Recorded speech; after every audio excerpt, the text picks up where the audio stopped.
Hai Assalamualaikum semua, selamat tengah hari. So hari ini adalah pada 18 Mei 2026. So bersama saya Vin Haziq. So sekarang ni kita nak melihat kepada pergerakan LCPO untuk hari ni. So hari ni adalah hari Isnin, permulaan hari. Jadi hari ni dia gap up. Kita melihat dekat sini kita nampak dia gap up dan pergi ke kawasan, we can say kawasan yang signifikan juga. Support yang telah di break should be kawasan-kawasan ni menjadi resistant kan. So, tak semestinya anda kena sell tau. Anda kena tengok price action yang ada.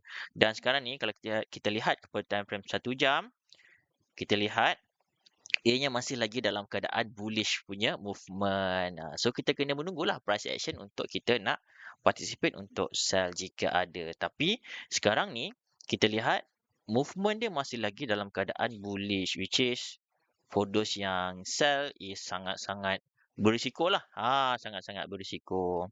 Sebab kita tak tahu korang kalau you guys nak kata uh, apa flash terus react ke apa, kita tak tahu sebab movement dia masih lagi dalam keadaan bullish at the moment. Buat masa ni nampak candle ni bullish, bullish, bullish. Semua candle ni masih lagi dalam bullish. So bahayalah kalau anda counter waktu current movement masih lagi ke arah yang tak yang anda nak. So sekarang ni kalau anda lihat kepada time frame 4 jam, kita lihat level kemungkinan dekat sini adalah kawasan-kawasan resisten kan. Tapi kita lihat jugalah kalau dia nak retrace pun berapa banyak probability yang dia boleh retrace. I mean berapa banyak zone mana yang kita boleh orang kata rendah risiko nak lihat.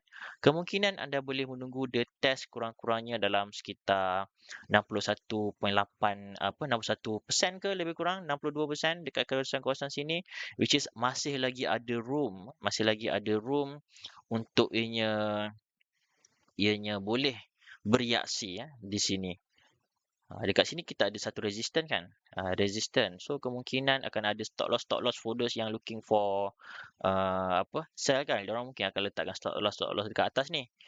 So kemungkinan level-level ni akan ada reaction lah dekat situ. Tapi anda kena tengok juga, kena monitor price action lah di lower time frame untuk ada tak candle yang bearish ke. I mean movement yang sama selari dengan yang movement yang anda nak participate, which is sekarang ni masih lagi dalam keadaan bullish lah. So ataupun for those yang looking for long opportunity, kemungkinan anda boleh menunggu semula ketika ianya retrace balik. So sekarang ni movement, let's say lah kalau kita ambil movement 1 hour ni kan, movement yang shorter terms ni, maybe which is movement yang semasa ni, so anda mungkin boleh melihat kepada retracement. Jika ini adalah level yang high semasa, mungkin anda boleh melihat retracement di sekitar-sekitar sini. Tapi kalau nanti dia berubah-ubah, anda kena ubahlah retracement. I mean, kena ubahlah ke mana candlestick tersebut. Barulah anda pergi ke retracement 61.8 ni lebih kurang. Ni level-level yang boleh kata rendah risikonya lah. Dan anda still kena tunggu price action. Itu paling wajib, memang wajib. So sekarang ni movement kita nampak dah bergerak ke kawasan, I mean dah move to switch to shorter term, dah switch to bullish. Okay, dah switch to bullish shorter term. Nampak dia dah buat macam satu swing point baru. Okay, dah buat satu swing point baru. Tapi kalau dari sudut long term, I mean time frame yang besar, which boleh juga berubah. Cuma time frame besar ni kita nampak masih lagi ada level yang kemungkinan akan menghalang pergerakan bullish ni. Di zon-zon penting yang kita dah identify tadi. Mungkin di sekitar atas sikit daripada di sini, ataupun kalau anda lihat dekat sini pun kita nampak macam ada shoulder, ada bahu, ini ada kepala. Ni kalau anda pernah dengar Quasimodo, lebih kurang macam tu lah, lebih kurang. So kemungkinan akan ada right shoulder dekat kawasan-kawasan sini. Cuma di manakah ia? Kita tak tahu. Cuma kita boleh predict kemungkinan ianya berada di sekitar-sekitar sini, sekitar level inilah, ataupun di kawasan atas sikit daripada kawasan kita nampak ada sedikit swing point dekat sini.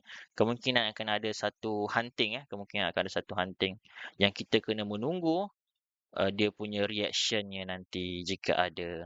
Okay, so now movement kita ada dua senario. Mungkin kalau ke atas ni kita boleh looking for some opportunity, ataupun mungkin dia retrace balik ke kawasan bawah nanti. Mungkin we can see some opportunity juga. Which is dekat sini pun kita ada satu support become. resistant become support. Yang kat sini pun support become resistant, tapi dia punya movement tak ada yang we can say price actionnya masih lagi dalam keadaan bullish lah. So still kena hati-hati lagi. So itu saja untuk update kita semasa ni. Kita menunggulah ke level-level yang kita kenal pasti kemungkinan untuk boleh berlaku. Baik, semoga bermanfaat.